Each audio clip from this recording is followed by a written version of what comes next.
Hey everyone, welcome back.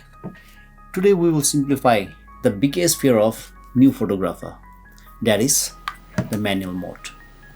And by the end of this video, we will be shooting manual mode. Okay, why we need to shoot manual? Why don't we shoot auto? There's a difference between auto and manual. In last class we have talked about the different mode dial. So among them, manual is most complicated. And almost all the professional photographer, they use manual mode. Auto mode is letting your camera guess what the exposure of image should be. But manual modes put you in control of your camera. You can control your camera. Whether you want a blurry background, or you want to freeze the splash of water, or whether you want everything to be in a focus, everything is in your control when you master manual mode. Manual modes revolve around three settings, that is aperture, shutter speed and ISO. So think of them as a triangle. Changing one, you will need to adjust the other to keep your image properly exposed. So if you want to learn more about exposure triangle, do check my last video. The link is in the description below. So let's look at the aperture. What's aperture? I will tell you what is the aperture. So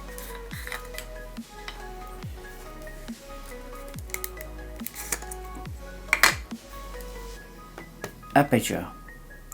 Aperture is the opening of lens.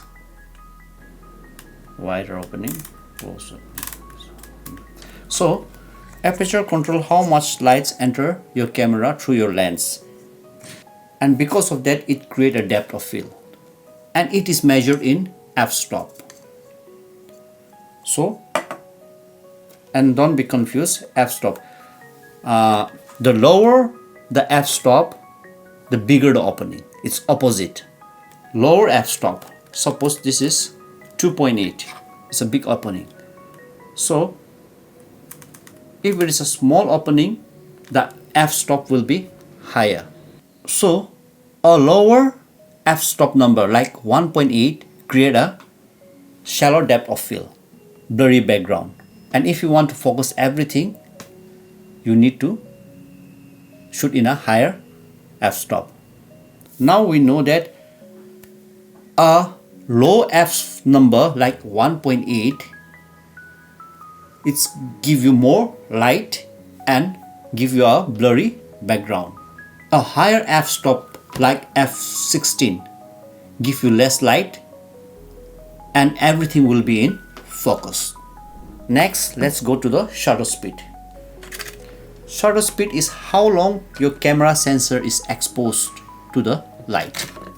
A faster shutter speed freeze the action. Slow shutter speed create motion blur. Did you hear it? Slow shutter speed create motion blur. If you want to freeze the moving object, you have to use a higher shutter speed. And if you want to make anything silky like a waterfall, river, you have to shoot in a low shutter speed.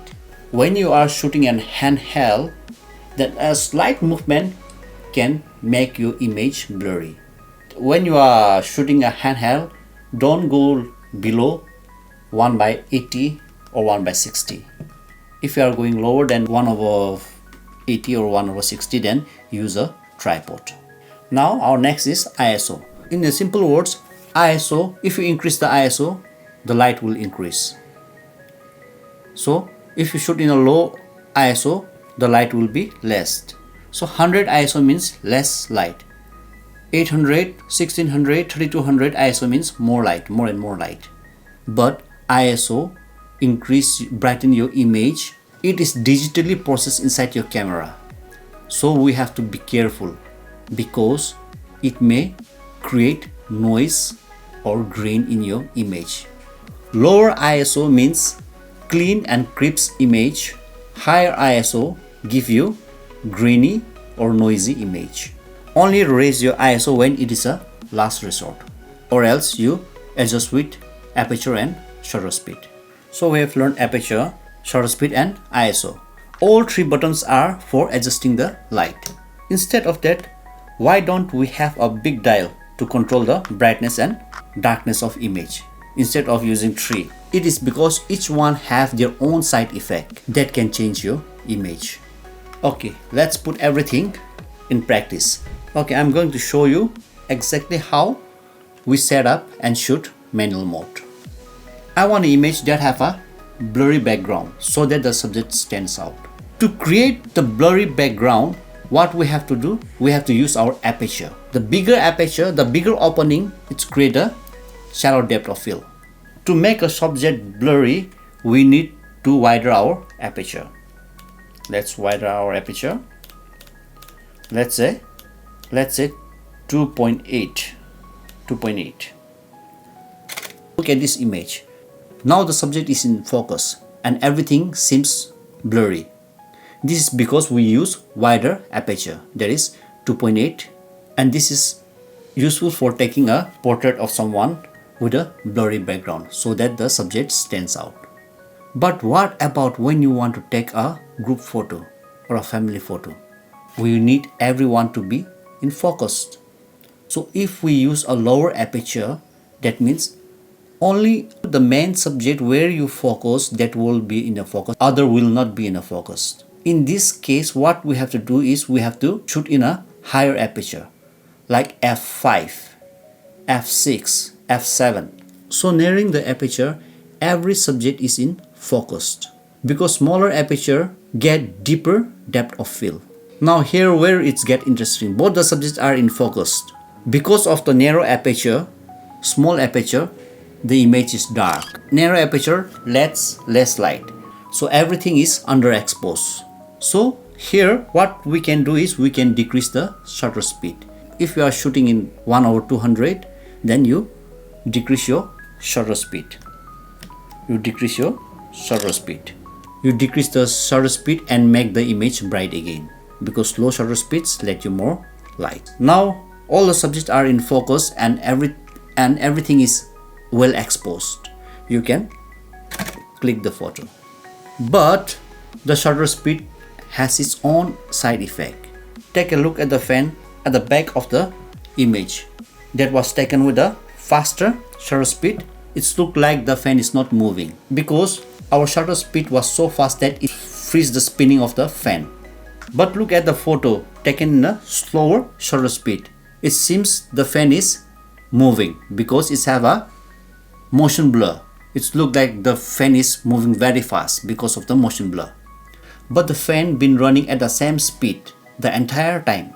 When we take the photo with the faster shutter speed and a slower shutter speed, the fan was running at the same speed. The photo has been changed because of the shutter speed. Higher shutter speed freeze the moment, slower shutter speed create a motion blur. Now let's say you are taking a group photo with some children. As you know, the children cannot stay still. They always move here and here. Okay? As we are taking the group photo, we need our aperture to be narrow, like f5 or 6. We narrow our aperture so that everyone is in focus. But what happened? Our image is underexposed. So what we have learned that we have to lower our shutter speed. So we lower our shutter speed. But here is another problem. If we lower our shutter speed too much, there are children who is moving. So their photo may have a motion blur, may not be in a focus because of the movement. So in this case, we can't lower our shutter speed too low. So in order to prevent the motion blur, we need to keep our shutter speed reasonably high. Sometimes even our hand shakes. So we need to keep our shutter speed reasonably high for that reason. Now our aperture is in a higher f-stop. Even our shutter speed is reasonably high. Now as you see clearly that our image is totally underexposed. It's becoming so dark. Because the aperture is letting a less light, even the shutter speed is letting a less light. So what we do now? Now is the time to increase our ISO. Now you can see I'm raising the ISO. Now I'm at ISO 3200. Now everything is well exposed and everyone is in focus, and our shutter speed is fast enough to freeze the motion. So now you are ready to take the picture. But you can see the ISO have its own side effect. So when you increase your ISO too much, it's increased the sensitivity of your camera too much, that it picks up noise and grains in your image. A grainy and noisy image doesn't look good. So whenever possible, you want to keep your ISO as low as possible to get a best result. So you always start with your shutter speed and aperture, and only in last resort you raise your ISO. Now you understand how these three work. Now let's put our camera in a auto mode. So in auto mode, let's see what the camera will decide to take this photo. With that photo, the camera decide to take the photo in f12, shutter speed 1/34 of a second, which is very odd, and ISO 500. So the problem is, no matter what kind of camera you are using, expensive one, mid-range, or a beginner camera, your camera is not smart enough to read your mind, what you are trying to do, what you are trying to achieve. It doesn't do it the way we want it to do. Your camera does what the algorithm decides. Shooting manual gives the photographer the full control, so you can take your camera to its full potential in any kind of situation. That's it. Manual mode isn't scary as it seems. So grab your camera, go out and shoot. Try to shoot in a bright daylight, try to shoot in a low light. You make lots of mistakes, you learn from there. Smash that subscribe button if it's helped. Thank you and see you next time.